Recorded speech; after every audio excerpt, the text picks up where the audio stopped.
the Baddy has not been tested.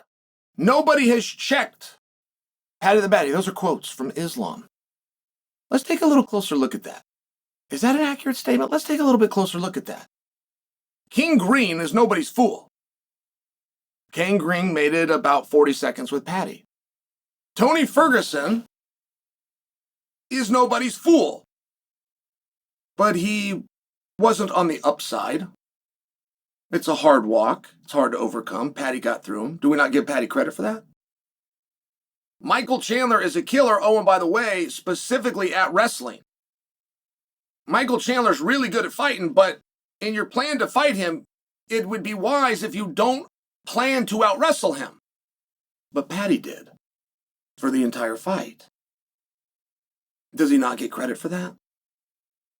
Paddy is in the UFC, and he's never lost in the UFC. He is completely undefeated, and he has dealt with adversity. He even had to take 11 months off due to an injury. He had to come back from that, and he did successfully, looking better on the return than when he left. Does he not get credit for that? And the idea that Paddy hasn't been tested, wow. I mean, 6 fights in the UFC. That's a lot of fights to win. 4 years under the banner of Ultimate Fighting Championship, and they haven't found anybody to beat him yet. 2 guys ranked in the top 10 consensus-wise, neither of which combined won a round against Paddy the Baddy. Is it accurate to say that he hasn't been tested? Well, at 155 pounds, which is possibly the deepest division we have, there are very big names. There are bigger names out there that he has yet to get locked in there with. But whose fault is that? Whose fault is that, and what makes you so sure that if we did get in there, it would go against Paddy? Here, let me give you an interesting statistic. Do you know that nobody's ever called out Paddy the Baddy? The only person to ever call out Paddy the Baddy, and you can use Google as your reference for this, is Ilia Topuria. And Ilia did it when he was not a bigger star than Paddy. Ilia did it when Paddy was a main card fighter, and Ilia himself was on the prelim that same night. And Ilia did it when they could never make the match because, one, Paddy was 155 pounds and Ilia himself was 145 pounds. But that is the only person to ever call out Paddy the Baddy. Every other fight you've seen matched up with Paddy is somebody that got a phone call and said, "This is the job we got for you." And they said, okay. But that's very different. That's very different. I mean, you have Islam looking at it and saying, hey, I don't think that this guy's been challenged. But you have the fellow 55-pounders who know that's a big draw, that's a big spot, there's a lot of media, the money's going to be good, but I'm not asking to do it. I'll wait to see who they call up and make do it. It's an interesting thing. Saying that somebody hasn't been tested when you've done what Islam's done is kind of easy to do. I mean, Islam's gone through a who's who. Not that he only go through them all. He went through them all so successfully that they allowed him to leave the division, go into a division that he's never competed in, cut the line, and go right for the world title, of which, by the way, according to DraftKings, he's going to win. So Islam's bar, he could have a higher bar. I was in California the day that Sarukian couldn't show up to the weigh-in. Money Moicano moves to the main event. Islam gets informed. Islam's the one that could go, no deal. We never prepared for this guy. We never thought in a million years we'd be in there with this guy. No, I'm not putting it all on the line in 13 hours. Thanks, but no thanks. That's not what he said. He said, I'm champion of the world. Champion of the world fights anybody at any time. And then he went out and did it. So I couldn't tell you that Paddy's been untested. I can't tell you that he's unchecked.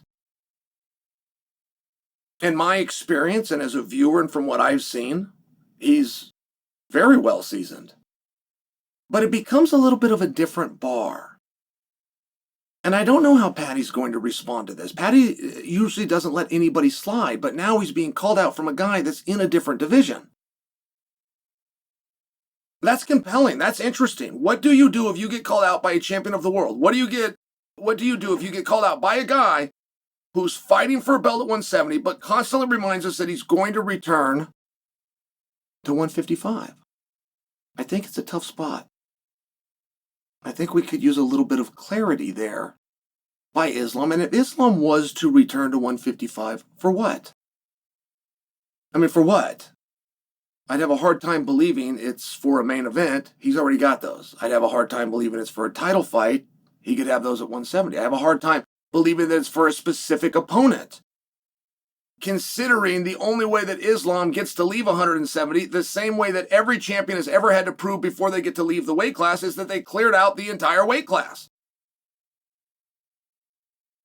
And Tsarukyan is a very interesting common denominator.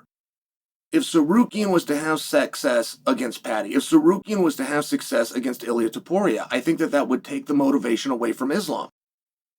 I think Islam would be able to say, here's your champion, I defeated your champion. But if Tsarukyan doesn't have success with Paddy, how does a fight between Paddy and Ilia go? Like, I get where you would keep an eye on that. It would just seem to me that bigger is better, and that is definitely the perception in our sport. Whoever's bigger, whoever's got the title up a weight class is better than whoever's got the title down a weight class. But I don't know that conceptually that is something that Islam has wrapped his head around completely. And there are times where we've seen guys move up in weight, and they disguised it as a champ-champ opportunity, when the reality was they just liked who that specific champion was. They liked that specific matchup. I would be curious if somebody was talking to Islam. Do you like the matchup, you versus Jack? Okay, do you like the matchup, you versus Kamara? Do you like the matchup of you versus Gary, you versus Covington, you versus Gilbert Burns? I would be curious. Anytime somebody is looking to leave their weight class when there's so much work still to be done, it does beg a question, which is very simply, why?